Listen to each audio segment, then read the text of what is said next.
की ड्यूटी के दौरान अगर कोई शहीद हो जाए 2 करोड़ रुपया घर वालों को मिलता है। यहां क्या देते हैं, बाकी देश में क्या देते थे पहले?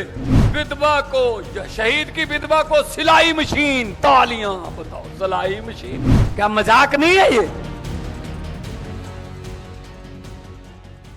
बीमारी बढ़ी या कम हुई? बढ़ी। फिर बेनती है इस बार हमसे झाड़ा करवा के देख लो, क्या पता काम बन जाए। झाड़ा ठीक होगा तो बड़े डॉक्टर के पास जाना नहीं पड़ेगा। यह बात कहने के लिए आया हूं। अरविंद केजरीवाल 16 अगस्त को पैदा हुए थे। भगवान भी कुछ ना कुछ तो करता रहता है ना। 16 अगस्त को अरविंद केजरीवाल पैदा हुए थे। जिस दिन अरविंद केजरीवाल पैदा हुए थे उस दिन जन्माष्टमी थी। जन्माष्टमी थी जिस दिन पैदा हुए थे। कुछ ना कुछ तो भगवान करता है ना। भगवान खुद थोड़ी आता है, वो किसी ना किसी के बीच में से कुछ ना कुछ करवाता है। वरना एक छोटे छोटे आम घरों से हम लोग खड़े होके मुख्यमंत्री बन गए, मंत्री बन गए, एमपी बन गए। ये आम बात थोड़ी है जी। ये किसी को बारी देते हैं क्या?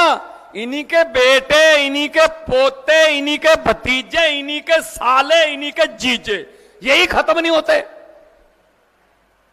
बताओ, किसी और की बारी आई? आपके किसी बच्चे की बारी आई चेयरमैन बनने की, एमएलए बनने की, विधायक बनने की? आपके बेटे की बारी आई? क्यों भाई, क्यों नहीं आई? इनके बच्चे बेटे बनेंगे, एमपी वो बनेंगे, एमएलए बनेंगे, ये खड़े हैं हमारी, ये फोर्सेस खड़ी है हमारी। कोई इनकी तरफ ध्यान नहीं देता। 10-10 साल से इनकी उन्नतियां रुकी हुई हैं। पंजाब में हमने फैसला किया हुआ है, दिल्ली में फैसला किया हुआ है। दिल्ली का कोई पुलिस का जवान, दिल्ली का दिल्ली का कोई जो फौज का जवान और पंजाब का कोई पुलिस का जवान और पंजाब का जो फौज का जवान अगर बॉर्डर पे या ड्यूटी के दौरान शहीद होता है, 1 करोड़ रुपया भाई साहब भोग से पहले देते हैं। पंजाब पुलिस को तो 2 करोड़ देते हैं हम, क्योंकि एचडीएफसी के साथ हमारा एक टाई अप है, तो उनको वहां से इंश्योरेंस मिलती है। पंजाब पुलिस की ड्यूटी के दौरान अगर कोई शहीद हो जाए 2 करोड़ रुपया घर वालों को मिलता है। मैं ये नहीं कहता कि 2 करोड़ से मैं उनकी जान वापस लेके आ सकता हूं। शहीद की जान की कोई कीमत नहीं होती, लेकिन 2 करोड़ घर पे मिल जाएगा ना, तो कम से कम इधर उधर हाथ नहीं फैलाने पड़ेंगे, परिवार ठीक रहता है, बच्चों को पढ़ा लेंगे। यहां क्या देते हैं, बाकी देश में क्या देते थे पहले? विधवा को, शहीद की विधवा को सिलाई मशीन, तालियां। बताओ, सिलाई मशीन, हद है यार।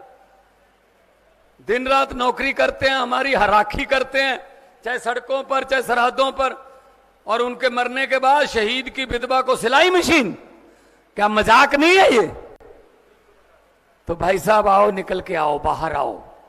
आप लोगों का बाहर आना हमारे लिए हिम्मत। हमारे पास पैसे नहीं है भाई साहब, हमारे पास मसल पावर भी नहीं है, लेकिन जो हमारे पास है वो उनके पास नहीं है। सच्चाई और ईमानदारी वो हमारे पास। फोन करके पता कर लेना, दिल्ली बिल्कुल पास है, यहां से 50 किलोमीटर है। इधर देख लेना 150 किलोमीटर पंजाब है। फोन करके पता कर लेना बिजली के बिल कितने आते हैं। 90% पंजाब को पिछले 2.25 साल से, 2.5 साल हुए गवर्नमेंट बने हुए, पिछले 2.25 साल से 90% पंजाब को जीरो बिल आ रहा है भाई साहब, जीरो बिल। इधर भी जीरो बिल आ रहा है दिल्ली में, इधर भी जीरो बिल आ रहा है पंजाब में। भाई हरियाणा ने क्या कसूर कर दिया? हरियाणा का क्या कसूर है भाई? कसूर नहीं। अब आपके पास, पहले आपके पास रास्ता नहीं था असल में। एक को हरा के दूसरे के पास, दूसरे के तंग हो के फिर एक पहले के पास। अब बदलने का टाइम आ गया, अब झाड़ू चलाने का टाइम आ गया। और इनसे डरना नहीं है। ये आपके पास आएंगे भी पैसे लेके। मुझे पता चला है कि वो कहते हैं भगवंत मान केजरीवाल जितनी मर्जी रैलियां कर लें, लेकिन हम पैसे देते हैं, हमारे पास पैसे बहुत हैं और हम वोट खरीद लेते हैं। मेरी हाथ जोड़ के बेनती है सोनीपत वालों, जहां जहां भी रिश्तेदारों, दोस्तों, मित्रों को फोन करके बोल देना, अगर ये पैसे देने आए मना मत करना, लक्ष्मी नहीं मोड़ते, लक्ष्मी आनी चाहिए घर में, क्योंकि आप ही के तो पैसे हैं।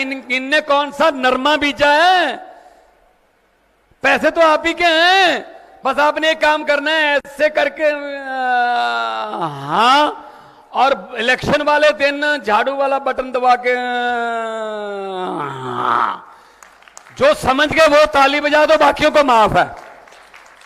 बहुत समझदार लगता भाई, इनको भी तो पता चले, इनको भी तो पता चले कि किसी दर्द से खाली वापस आने का क्या दर्द होता है।